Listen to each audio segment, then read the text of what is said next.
গুম, খুন ও নির্যাতনের শিকার ব্যক্তিদের পরিবারের সাথে মতবিনিময় করছেন বিএনপির চেয়ারম্যান তারেক রহমান।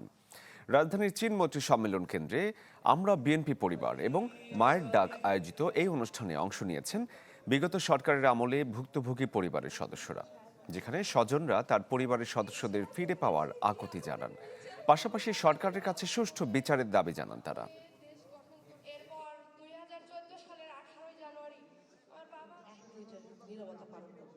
আমি ফিরে এসেছি, আমি আপনাদের মাঝে আছি।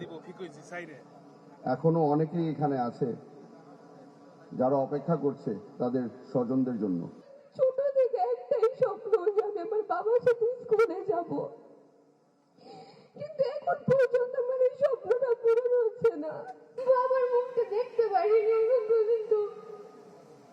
এই সময়টা ধরে এই 13 বছরে অনেক জায়গায় গিয়েছি। আমার বাবাকে মিথ্যা মামলায় ফাঁসানো হয়। এরপর 2014 সালের 18 জানুয়ারি আমার বাবাকে নৃশংসভাবে হত্যা করা হয়।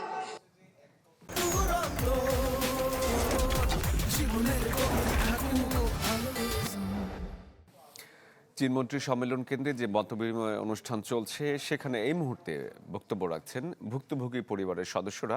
আমরা সরাসরি যাচ্ছি সেখানে। কারণ আমার পাশে বিএনপি পরিবার ছিল, হেডসেল ছিল, তারা আমার মানে সব সময় আমাদের পাশে আছে, ভিকটিম পরিবারের পাশে আছে। কোনো বিপদ আপদ অসুস্থ তারেক রহমান স্যারের নির্দেশে সকল জায়গায় সকল প্রকারের সাহায্য পেয়ে আসতেছি। আমরা তার অনুদানে বেঁচে আছি। কিন্তু আমার একটা ব্যক্তিগত একটা অনুভবের কথা বলতেছি। আমি যখন আমার স্বামী মারা যায় তখন আমাদের মাতা বেগম খালেদা জিয়া আমাকে ডাকছিল গুলশান কার্যালয়ে। তিনি কখন আসবে আমি অপেক্ষায় ছিলাম, তাকে একটু জড়ায় ধরবো। তিনি আসছে, এসে আমাকে অনেকক্ষণ জড়ায় ধরে আসলো। আমি সেই স্মৃতি কখনো ভুলতে পারবো না। সে আমাকে বলছে, মা তোমার আগে আমি অনেক আগে বিধবা হয়েছি, অনেক আগে সন্তান হারা হয়েছি, তো আমি যেভাবে শব্দ হয়ে আছি, ঢাল ধরে আছি, তোমাদের জন্য বেঁচে আছি, সেরকম তোমারও বেঁচে থাকতে হবে 3টা সন্তানের জন্য।